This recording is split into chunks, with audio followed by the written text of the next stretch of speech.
दोस्तों आज हम लोग जो है यानी 1 अक्टूबर को जो सेकंड शिफ्ट में बिहार पुलिस का एग्ज़ाम हुआ है उसके आंसर की को इस वीडियो में कवर करेंगे। ठीक है, देखिए जो भी छात्र जिनका एग्ज़ाम 7 अक्टूबर और 15 अक्टूबर को, वो छात्र जरूर इस वीडियो को देखें, क्योंकि इस आधार पे ही आप इसको ही बेस मान के जिस टॉपिक से क्वेश्चन आया उन टॉपिक को आप रिवीजन कर सकते हैं। ठीक है, और जो छात्र एग्ज़ाम दे के आए हैं वो अपना क्वेश्चन यहाँ से मिला सकते हैं। दोस्तों यदि आप मेरे चैनल से अभी तक नहीं जुड़े हैं तो कृपया चैनल को सब्सक्राइब करके बेल आइकन को प्रेस कर लीजिए, ताकि बिहार पुलिस से रिलेटेड मैं कोई भी वीडियो बनाऊँ तो उसका नोटिफिकेशन जो आप तक जाए। ठीक है, चलिए एनालाइज करते हैं सेकेंड शिफ्ट के पेपर को। ठीक है, देखिए दोस्तों ये जो है बिहार पुलिस सेकेंड शिफ्ट का पेपर है। आपको जो पहला क्वेश्चन मिलेगा कि आलोक का विलोम क्या होगा, यानी आलोक शब्द का जो है आपको विपरीतार्थक शब्द बताना था। तो देखिए आलोक का विपरीतार्थक जो है तिमिर होता है। ठीक है, चलिए दूसरा क्वेश्चन आया था कि आपको गंडक नदी का दूसरा नाम क्या है। यदि आपने बीपीएससी के प्रीवियस ईयर को जो एग्ज़ाम अभी 30 सितंबर को हुआ उस पेपर को यदि पढ़े होते तो ये क्वेश्चन आपको नहीं छोड़ता, क्योंकि गंडक नदी का दूसरा नाम बीपीएससी के एग्ज़ाम में पूछा था। ठीक है, जो अभी पिछले 30 सितंबर को एग्जाम हुआ उसमें ये क्वेश्चन आया था, तो ये गंडक का जो है दूसरा नाम। चलिए अगला क्वेश्चन देखिएगा कि बिहार के किस महिला को पद्मश्री 2023 से जो है सम्मानित किया गया है। तो देखिए ये जो है वो सुभद्रा देवी है। कौन? सुभद्रा देवी। ठीक, बिहार में कितने जिले? काफ़ी आसान है, आप सभी ने बनाया होगा, 38 जिले हैं। अनुच्छेद 17 का संबंध किससे है? तो देखिए अनुच्छेद 17 का जो संबंध है ये अस्पृश्यता का अंत करता है, यानी छुआछूत के अंत से संबंधित है। ठीक है, अनुच्छेद 17 जो है ये हमारा मौलिक अधिकार है, जिसका कि वर्णन संविधान के भाग 3 के आर्टिकल 12 से 35 तक में वर्णन है। ठीक है, चलिए आगे देखिएगा कि नीति आयोग का अध्यक्ष कौन होता है। तो देखिए यदि आपका ऑप्शन में यदि प्रधानमंत्री, राष्ट्रपति इस तरह से दिया होगा तो आपका आंसर होगा पीएम, और यदि नाम दिया होगा तो फिर आपको नरेंद्र मोदी को लगाना था। ठीक है, तो आप देख लीजिएगा आपके ऑप्शन में क्या था, नरेंद्र मोदी है। ठीक है, देखिए सबसे कठोर धातु का नाम बताना आपको, तो ये है प्लेटिनम।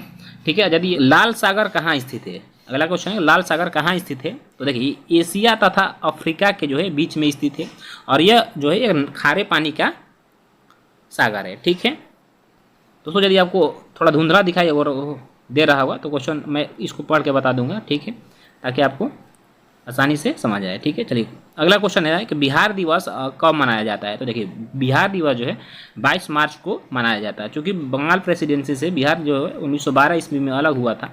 ठीक है, उसी के उपलक्ष्य में जो है 22 मार्च को बिहार दिवस के रूप में हम मनाते हैं। ठीक है, अब देखिए अगला क्वेश्चन था बांग्लादेश कब स्वतंत्र हुआ था।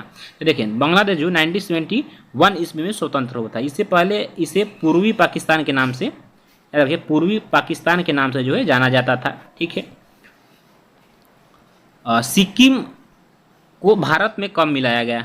ठीक है, तो देखिए 1975 ईस्वी में भारत में मिलाया गया था, चूँकि सिक्किम जो था यह एक अलग कंट्री था। ठीक है, फिर इसे जनमत संग्रह के द्वारा भारत में मिलाया गया था। यह जो है भारत का जो है आपको बता दूं कि 22वां राज्य था। ठीक है, 22वां राज्य।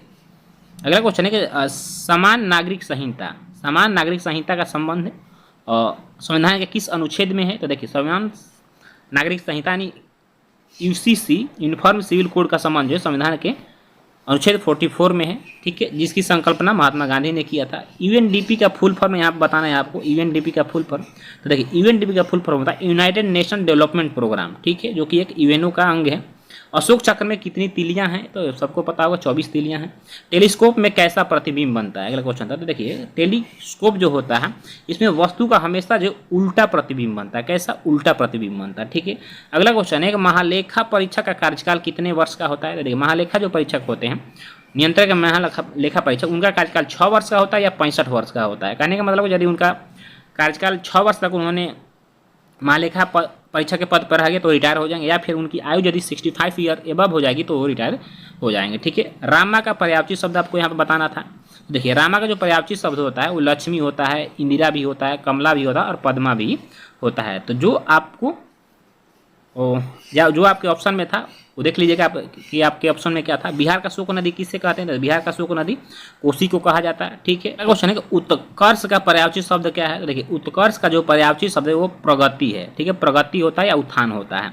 मास गैस किसे कहते हैं। तो यह मीथेन यानी CH4 को कहते हैं। इसका रासायनिक सूत्र CH4 होता है और इसे मीथेन कहा जाता है। आर्टिकल 110 का संबंध किससे है? तो देखिए आर्टिकल 110 का जो संबंध है वो धन विधेयक से है। ठीक है, देखिए दोस्तों ये क्वेश्चन था कि प्रतिबल का एसआई मात्रक क्या है? प्रतिबल था या प्रतिबाधा था? ठीक है, तो मैं दोनों का बता देता हूँ। देखिए प्रतिबल यदि होगा तो प्रतिबल का एसआई मात्रक आपका पास्कल हो जाएगा। ठीक है, और यदि प्रतिबाधा होगा तो प्रतिबाधा का एसआई मात्रक जो है आपका ओम हो जाएगा। क्या? प्रतिबाधा होगा तो वहाँ पर ओम आंसर होगा और प्रतिबल होगा तो वहाँ पे एसआई मात्रक इसका पास्कल हो जाएगा। ठीक है, चलिए देखिए अगला क्वेश्चन है कि 100% ऊर्जा से संचालित होने वाला भारत का पहला यूटी यानी केंद्र शासित प्रदेश कौन है? तो यह जो है दीव है। ठीक है, न्यूटन के प्रथम नियम को और किस नाम से जाना जाता है? तो देखिए इसे जड़त्व के नियम से भी जाना जाता है, यानी कि कोई भी बल जिस स्थिति में है वह उसी ही स्थिति में बनी रहेगी जब तक कि उस पर कोई बाहरी फोर्स आकर कार्य ना करे। यह जो है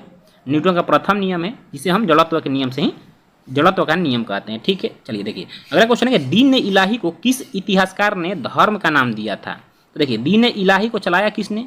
तो दीन इलाही धर्म को जो चलाया था अकबर ने, और इसको धर्म का नाम किस इतिहासकार ने दिया था? तो वो मुबारक अली थे। कौन? मुबारक अली। ठीक है, अफीम जूझ जो है किसके किसके बीच में हुआ था? तो ये चीन और ब्रिटेन के बीच में हुआ था।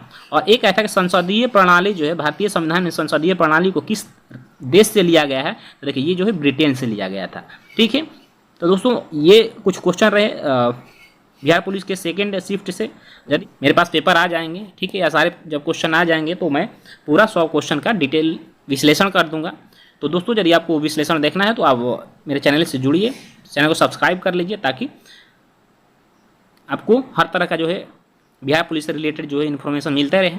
ठीक है, तो यदि सेशन अच्छा लगा तो अपने दोस्तों में भी शेयर करिएगा और लाइक एंड सब्सक्राइब जरूर करिएगा। फिर मिलेंगे ऐसे ही वीडियो, तब तक ले जय हिंद, वंदे मातरम।